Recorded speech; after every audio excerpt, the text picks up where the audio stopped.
On the Fringe with Dan RadioStyle. Hope everybody out there is having themselves a great day. There is an insane amount of stuff going on in the news right now, and this thumbnail kind of does some justice for it. We got the picture with Trump. He's kind of working through the fact that people are accusing him of just leading the whites only and that no one of color or anything cares about him, which obviously, if you watch the convention, you would see that there are some people that obviously fall into those categories that care about Trump. So they're trying to deny all that. We've also got a really interesting story that's coming out around Joe Biden in 2009 and an altercation he had where a Secret Service agent almost punched Joe Biden. Be talking about that coming up. Also, the 14th Amendment is going to be possibly paying a large visit for us coming up in the near future, and most likely post-election, and probably will be very significant. So we're going to talk about that a little bit as well. Now, starting it off, we got a really cool little news article. Again, watch California. This is the state I live in, and this state sucks. Sometimes it's beautiful. I have the nicest weather in the world and some of the best natural stuff that exists around. That being said, government-wise, horrible. So Gavin Newsom secretly unsigned something. So back on September 4th, he's revealed, he has gotten rid of the part of this new law that they were trying to pass where Uber drivers, Lyft drivers, all these people that do the delivery of food, and apparently we got freelancers, including visual artists, musicians, writers, translators, and film support crews. He was trying to classify all of them as employees. Now, it changes the tax base. Unemployment tax has to be paid. Like there's a whole slew of other things that happen when you can't be a 1099. When the state was pushed up against the ropes, ultimately, it found that it was going to lose so many employees and it was going to look like a horrific policy to put this many people out of work and keep people from being able to get to jobs. California had to back away from this one, which is great. That means California is willing to back away. And we got the magazine ban that they've got, 10-round magazines or less. And that ban has also gone to the Supreme Court and has been challenged. And now we're waiting to see what happens with that withdrawal. So there's a lot of crazy California laws that are starting to be questioned. Now, of course, questioning is one of the things that so many of us do. And one of the things that we like about Trump. And I talked about this recently yesterday, I think it was. Trump has ordered the purge of critical race theory from all federal agencies. It was a Breitbart article. It was a lot of good stuff. Well, this article obviously pissed off some people. I mean, there's no question about that. And so we get this individual that's a New York Times author, and this Breitbart article, I think, really speaks to it well. But they talk about this Peter Baker individual. And so Peter Baker's reputation goes back to Russia collusion. So since Russia collusion's pretty much dried up and you can't really talk about it anymore because it's, fake, he's had to move on to other things. So now he's moved towards this new racism standpoint. And I guess the New York Times is embracing this new policy. So now he's going after Trump hardcore. So not in generations has a sitting president so overtly declared himself the candidate of white America, Baker wrote.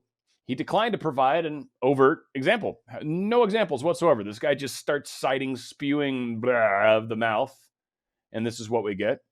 So Baker continues, quote, the message appeared designed to galvanize supporters who have cheered what they see as a defiant stand against political correctness since the days when he kicked off his last presidential campaign in 2015 by denouncing without evidence Mexicans crossed the border as rapists. So again, completely sensationalizes something that most of us, we're pretty stoked that he's not so politically correct and that he's actually closing the border. So you've got us there.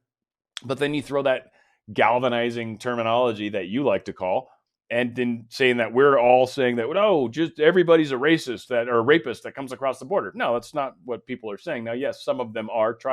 Trafficking is happening. Drug trafficking is happening. Does that mean every person that crosses the border is a drug trafficker, a child trafficker, or a rapist? No. But they might be. There's a lot of good people that come across for sure as a majority, and we need to curb that, control it, and do it the legal way for sure. Now, he continues on. While he initially voiced concern over the killing of George Floyd under a knee of a white police officer, see again that language, which of course touched off nation protests, he has focused since then almost entirely on defending the police and condemning demonstrations during which there have been outbreaks of looting and violence. Oh no, you mean Trump's actually saying bad things about all these people doing violence and looting and protests, even though you claim that it started under a good cause. Does that mean if a good cause started it, you just let it rampantly run wild? Well, I think if you've paid any attention to Portland or New York or any number of these other cities, Chicago, you see lots of examples of stuff playing out way further than it should have. He has also described, to continue on, he has also described American cities as hotbeds of chaos, played to suburban housewives he casts as fearful of low-income people moving into their neighborhoods, sought to block a move, backed by the Pentagon and Republican lawmakers, to rename army bases. He criticized NASCAR for banning the Confederate flag, which is not true.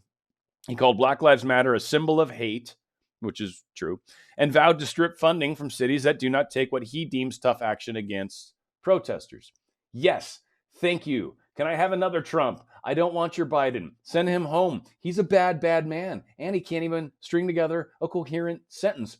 And I've got some other fun information that's going to be coming about him in just a few moments. Now, this guy continues that Trump is all these horrible things, yada, yada, yada. This guy supposedly won a Pulitzer Prize, too. There's a shock, right? But the whole push right now is all around this 1619 project. The 1619 project apparently has to do with the United States government and agreement that we had with England, apparently, was so they could continue slavery. That's what the 1619 project is. There's not really any evidence of it. It's just kind of this weird new made-up history that they're pushing. As they yank down all these statues, they want to kind of paint this new image of what America was, that America is still this 1619 project, which, first off, by the way, if hypothetically they're correct and the 1619 project was true, and then in 1776, when we finally got our independence from England, and then we did the amendment to get rid of slavery, and then eventually gave the right to vote even to women. Like, I feel like we're making a lot of steps away from where this origination began. So maybe even if we originated in a bad place, and we're nowhere near that today, the left still wants to go back and go, no, but that's who you are. And it's like, no, like, I don't even know if my family, my generations, my lineage wasn't even here yet in 1619, nor was a lot of people. So a lot of the claims that instantly get kicked in, a lot of the reparation talk and all this stuff starts to really lose a lot of sense, frankly, in my opinion, if you use logic. Now, again, yes, I know logic is a silly thing to use with people on the left because they don't use it. Their arguments are emotional. Their arguments are fear-based. Their arguments are, he's a racist. Well, show me something. It doesn't matter. He is. It's like, okay. Like that's, like when, at least I can provide evidence. Now, when I talk about violence in the cities, let's just mention a few of them since George Floyd's death, of where there's been violence, violent protests and destruction and mayhem and all that sorts of stuff. So we got Atlanta, we've got Bakersfield, Boston, Chicago, Columbus, Dallas-Fort Worth, we've got Des Moines, we've got Denver, we've got Detroit, we've got District of Columbia, Houston, Los Angeles, Louisville, Memphis, Minneapolis, New York City, Phoenix, Portland. Yeah, we got just a few. Sacramento, and I think one more, San Jose.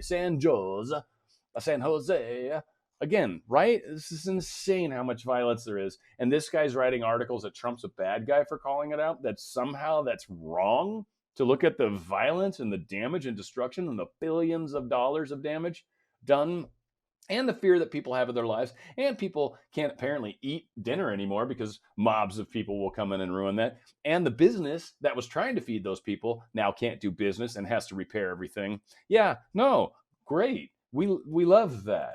No, we don't. This is silliness. Now, one thing that was kind of funny, and at first when I saw this, I'm like, oh, this is meant to intimidate people. And then I realized, didn't do a very good job. I'm personally very happy with the Second Amendment, like it. And if it's legal to carry, good on you, man. I don't care if a bunch of black people are carrying. I don't care if a bunch of white people are carrying. I don't care if a bunch of brown people are carrying. Yeah, if you're legally allowed to carry away, man. Carry at it. Have a good time. I hope it looks good on you. It certainly seems to. Black's a great color. It's fantastic. Well, apparently these guys were walking around. It's just an image of video. I'm not even going to waste time playing it, but them walking and looking all intimidating and stuff. But what's funny is their lead dude This Grandmaster Jay, I guess, he's ordered his militia members not to carry their long guns with a round in the chamber, or chambered, as they sometimes say. Now, the reason is not because you're not supposed to carry a loaded weapon, apparently, on the streets. That's okay in Kentucky. But the reason is because a man marching with this group, an AFC not effing around coalition, well, apparently, one of these guys walking around with this not effing around coalition accidentally shot 3 other militia members in a negligent discharge accident. Oops.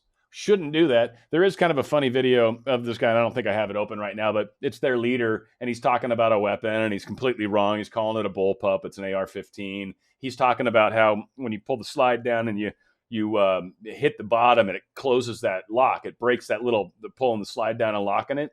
And he's like, you would have just discharged your weapon. It's like, no, you would have just chambered a round. You got to pull the trigger to actually discharge the weapon. So again, there's a couple places where this leader doesn't even know what the hell he's talking about when it comes to the weapons. Again, though, part of the intimidation is the left talking about this and saying, oh no, this is horrible. No, but if you saw a bunch of people that had American flags and go Trump doing the same thing, oh, it'd be on the front page of every freaking thing under the sun.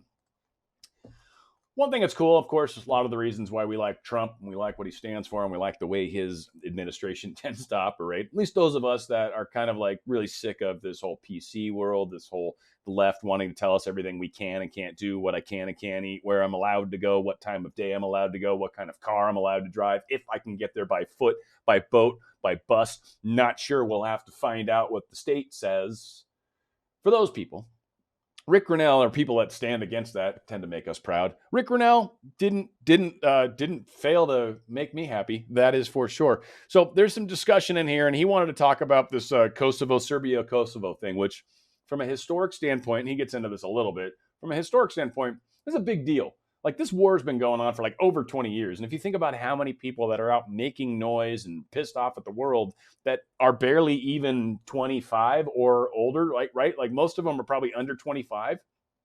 So when Kosovo started, they were either not born or potentially 4 years old.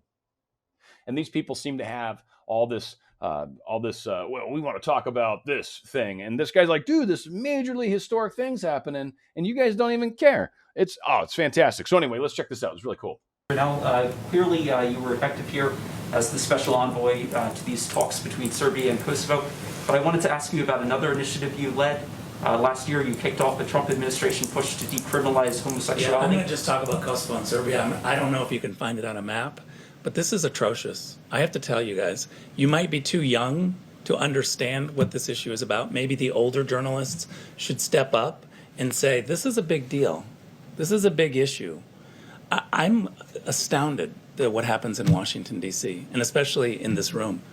I got to tell you, get substantive. Maybe it's too complicated of an issue for you all. Rick, respectfully, this is the first time we've had the opportunity to speak with these individuals. Okay, but today's about Kosovo and Serbia. Let's take a little time and talk about this 21-year issue, Peter. I mean, 21-year issue. We're getting the same questions that are all politics. You guys don't understand what's happening outside of Washington, D.C. People aren't listening to you anymore. It's really a crisis in journalism. And I think it's because people are too young to understand issues like Kosovo and Serbia.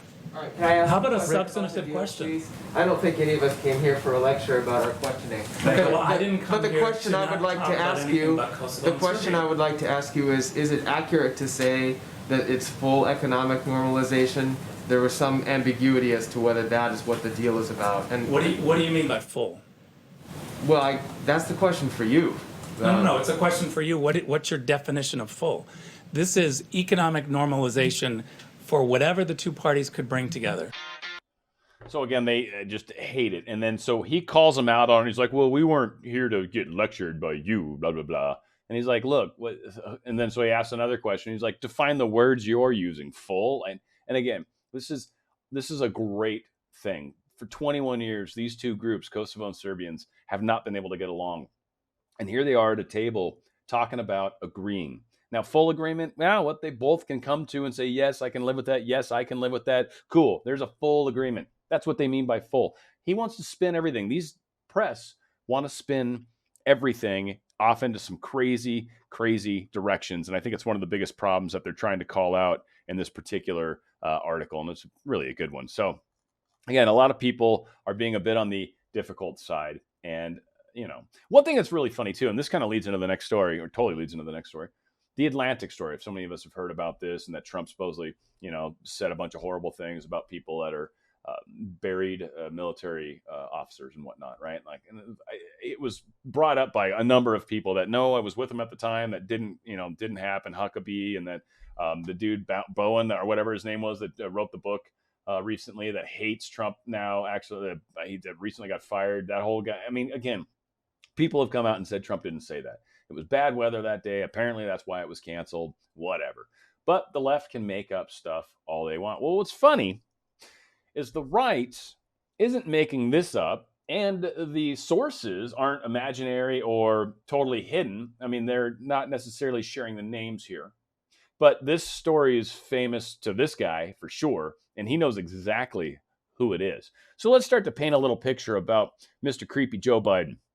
The U.S. Secret Service destroyed a key record that would prove whether Democratic presidential candidate Joe Biden as vice president in 2009 was in a fracas with a Secret Service agent because Biden gave the agent's girlfriend one of his patent love squeezes. One of the things that was known, he actually grabbed the dude's wife's breast.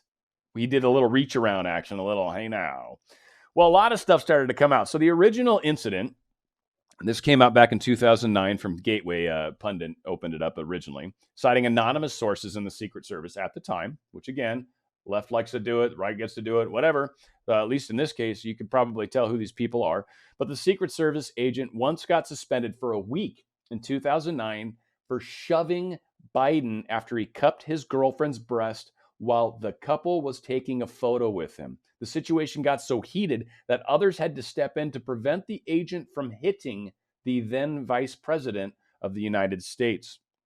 Biden, the source told the website, was such a cad that male agents had to protect women agents and any individual in the room with two X chromosomes, meaning children too. So apparently, speaking on conditions of anonymity, the agent asserted that we had to cancel the VP Christmas get-together at the vice president's house because Biden would grope all of our wives and girlfriends' butts. The annual party was for agents and Navy personnel who were tasked with protecting the Biden family. He would mess with every single woman or teen. It was horrible, said the agent. And when his wife Jill wasn't around, apparently this is when all the fun would happen, which again, apparently he loved to swim naked. That was one of the fun stuffs, but that's what they were basically getting to. When the wife wasn't around, he was doing full-on naked Weinstein type stuff. Men on duty would frequently stand in front of female agents and Navy women that were present like a damn guardian. On some occasion, they would make up reasons to get the women away from where he was. This is how these people dealt with Biden back then, and probably still now. So something happened, and the question is what? Well, Judicial Watch filed a lawsuit. They were trying to get some of the paperwork around this, try to see if they could figure anything out around this FOIA request. And it's really interesting is 2 months later, the lawsuit alleges, the agency answered that there is no responsive records or documents pertaining to your request in our files. Good enough, right? That's fine, that happens. But then came this surprising note, the lawsuit avers. The letter did not deny that something occurred in 2009, but instead claimed that the, quote, the above mentioned files has been destroyed due to retention standards and that no additional information is available, meaning the records were destroyed, meaning there were records. This actually happened. And of course, there would have been records that would have claimed all of this incident. It would have had to have been documented and written down. So certainly a bit problematic that Joe Biden is finding all sorts of stuff coming back and biting him in the buttocks. And of course, the original article was fascinating because it's got all these great pictures of Joe Biden just being creepy and gross as all get up. Oh, what's up, Uncle Creepy Joe? Now, by the way, that picture, right there, this is a funny, like they've hopefully been drinking, I don't know, but this is one of those pictures where you can tell he's getting hands. He's like, stop it. Like, right? Because she's got her hands on top of and above his hands. That is a position, not that I know, but that is a position meant to keep his hands from going up, right? So again, creepy man Joe with the big giant smile on his face, and Lord knows what else he's got going on with him at the moment, is obviously doing something super duper creepy and is so famous for doing it. I mean, just look up creepy Joe Biden pictures online. You'll find so many pictures everywhere. This guy is disgusting. All right, finally, this is pretty incredible. First off, and this is Mike Adams. I like Mike Adams. He tends to be pretty sensational, and there is some sensationality in here. But this is a pretty interesting article nonetheless. Trump's secret weapon, as he's calling it. The 14th Amendment might very well allow the president to strip electoral college votes away from states supporting censorship against voters. It enables mass arrests of mayors, governors, judges who are supporting the BLM. Now, it's not just supporting BLM. Obviously, this is a headline, but it's supporting the destruction of cities, supporting the death of actual citizens, supporting this horrible lawlessness that seems to be kind of one-sided. Like, if you got a Black Lives Matter flag, you can go out and do whatever you want. You can actually break away from a police officer when they're doing a legal arrest on you because they've been called to arrest you. And you can just walk away because I don't like you. I don't like police officers. You scare me. That's not how that works. So one side's like, nah, do whatever you want. And the other side's like, oh, if you walk out on the street with so much as a BB gun, you're going down, homie. And so there's this very strange double standard that gets into play. Now, how the 14th Amendment grants Trump the powers to strip the power away from the treasonous domestic enemies. And I've got it pulled up over here. It's actually interesting. We'll just do a quick talk on this real quick. So Section 1 of the 14th Amendment, all persons born or naturalized in the United States and subject to jurisdiction thereof are citizens of the United States and of the state wherein they reside. No state shall make or enforce any laws which shall abridge the privileges or immunities of citizens of the United States, nor shall any state deprive any person of life, liberty, or property without due process of law, nor to deny any person within its jurisdiction the equal protection under the laws. Now, when people come and destroy your property, destroy your home, break into your house, and they do nothing to even help, and in fact, oftentimes suppress and support and immediately release these criminals back into the streets, Section 1's really starting to be stepped all over. That's a problem. Let's look at Section 2. Representatives shall be apportioned among the several states according to their respective numbers, counting the whole number of persons in each state, excluding Indians not taxed. It's old text. But when the right to vote at any election for the choice of electors for the President and Vice President of the United States, representatives in Congress, the executive and judicial officers of a state, or the members of the legislature thereof, is denied to any of the male inhabitants of such state being 21 years of age and citizens of the United States, or in any way abridged except for participation in rebellion or other crime, the basis of representation therein shall be reduced in the proportion to which the number of such male citizens shall bear to the whole number of male citizens 21 years of age of the state. This kind of gets into how the representation is supposedly carved out based off the number of eligible voters. I don't think too much. I don't know. Maybe that comes into play. I don't think so much. Section 3, no person shall be a senator or representative in Congress or elector of president or vice president or hold any office, civil or military, under the United States or any state who have previously taken an oath as a member of Congress or as an officer of the United States or as a member of any state legislature or as an executive or judicial officer of any state to support the Constitution of the United States shall have engaged in insurrection or rebellion against the same or given aid or comfort to enemies thereof. But Congress, this is one place where his sensationalism, Mike Adams, gets a little out of hand, but Congress may vote by 2/3 of each house to remove such disabilities. Now, if you think about how things could potentially shift come this election, this might very well be interesting. But the important part of this, no person shall be a senator, representative of Congress, or elected president or vice president. All the crap in between here is a bunch of crap. It's a bunch of legalese. Basically, remember this. No person shall be allowed to be a senator, a president, or a vice president if they have been found to be supporting the insurrection or rebellion against the Constitution. If they are doing that, if they are supporting an insurrection or rebellion, they are not allowed to run for Congress, the United States, or any of that, and can be removed.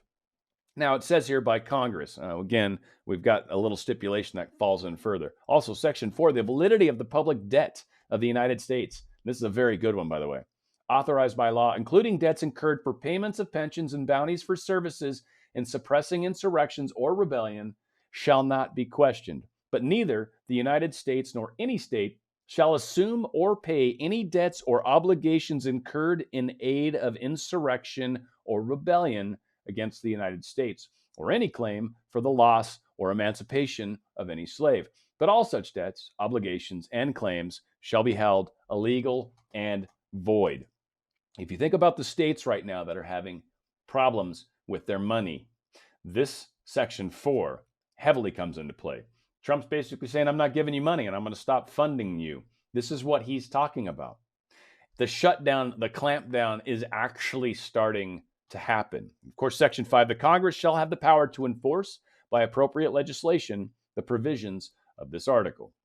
Now, the Senate was key. Obviously, nothing can get past them. Do we have 2/3? No, not yet, but very, very close in all of that. So, 14th Amendment, we pulled that up. We kind of walked through that.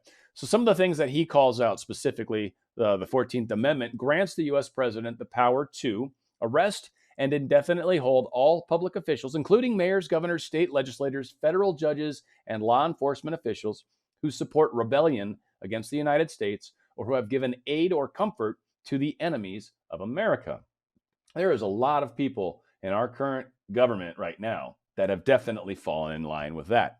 Also, eliminate House of Representative positions for California and other states which are engaged in supporting big tech censorship platforms that are supporting rebellion against the United States of America and abridging the right of voting age citizens to participate in elections via censorship. This implies that electoral college votes would also be proportionately reduced in these states, which is part of Section 2, I guess. I know that was one of the ones where I wasn't 100% sure on the legalese. It would also apply to states like Oregon, which are reportedly funding war encampment installations. I talked about that also yesterday, where there is this encampment between a couple bridges where all these Antifa protesters are actually sleeping during the day. And Oregon has paid over $214,000 to initially build it and something like $155,000 a month to maintain and upkeep it. So Oregon is basically paying as a state to help Antifa who are going out and rioting in the streets. That is supporting the enemies of the United States. Also, eliminate all federal financial support for cities and states which are engaged in insurrection or rebellion against the United States, specifically states that all such claims of federal money obligations to the states shall be held illegal and void. That's part of that Section 4. So it's looking like there may very well be some power that the president might have. And this is part of that Insurrection Act that a lot of people have talked about. Now, there's also, and I probably agree, there's speculation within this article that this most likely will not happen prior to the election. And it kind of can't. Now, one thing I want to remind everybody, it's super important to understand that they saw this voting thing coming. We've talked about the patent that the post office got for that online voting that they wanted to do, that torrent type thing. We talked about how that started actually back in 2019, and then February of 2020, they did the final patent on it. The blockchain is what it was. Thank you. Sorry, brain's not working. But we've talked about how these things are in place. They know what's happening. Trump and the powers that are right now know what's going on. They know what they're trying to do. They know that they're trying to mess with the election. Back in 2018, they locked down all the digital election. There's a big suspicion that one of the perks that came out of this pandemic happening when it did is that now we can try to do this vote by mail thing, which is obviously much, much easier to mess with. And as I've said many a time, and I say it to many people, if either side is able to take advantage of it, it's a bad idea. And if both sides are able to take advantage of it, it's a super duper horrible idea. It's about as bad an idea as bad ideas get. It's like, sitting under a nuclear blast when it happens. That's a bad idea. That's a really, really bad idea. In fact, that'll be the last bad idea you ever have, most likely. This is akin to that. So there's a lot of concern about what is happening. There's a lot of concern about what people are saying. There's a lot of concern about the fact that the media is lying. But ultimately, folks, people are waking up. People are calling out the left on this. People are calling out mainstream media on this. People are seeing the violence in the streets. We're getting very close to enough people finally being awakened that this will actually start to go off a lot more smoothly. This election coming up is probably the most important election this country and possibly planet has ever had. This is one of the most important places where we need to get out and speak our minds. This is also one of the most important places where we need to stand our ground, but we need to do it as respectfully and peacefully as we can. If it breaches a point where that's no longer possible, then yes, but this is not one of those times where you on the right should be going out and looking for trouble on the left. Let's let the left show themselves. Why mess with an enemy when they are already destroying themselves? Let's not get into the mix and make it worse. Let's defend our territory. Let's hold our line, but let's not necessarily cross into their space. Let's not cause problems for ourselves. This is a really important time for us all to walk carefully through. Any misstep on the right side is being weighted. They're just trying so hard to trigger people on the right to go out and do something crazy. We've got to be smart about it, folks. We've got to be. This is our best chance. This is our only chance. But we need to remember we are all in this together. These people, even on the left, even these crazy Antifa thugs, for the most part, are still Americans. They're still Americans that get freedoms like you and I. Now, they've crossed the line by breaking that line, right? That yelling fire in a movie theater or throwing stuff at people or causing absolute pandemonium and chaos. And in those cases, you need to go to jail and spend some time in jail and think about what's going on and see if you can get to a place where you might be able to be a part of society without being a destructor. But that being said, these are our people too. You know, you can judge a society by the number of people they have in prison. I don't remember who said that, Nietzsche or someone smart. And again, we've got to understand where we're at as a country. We are a country. Like many of us, we have family members that we don't necessarily like as much as all the other family members, but they're still family. They're still our family. And we still got to love them the best we can. Where we go one, we go all. It's on the Fringe with Dan RadioStyle.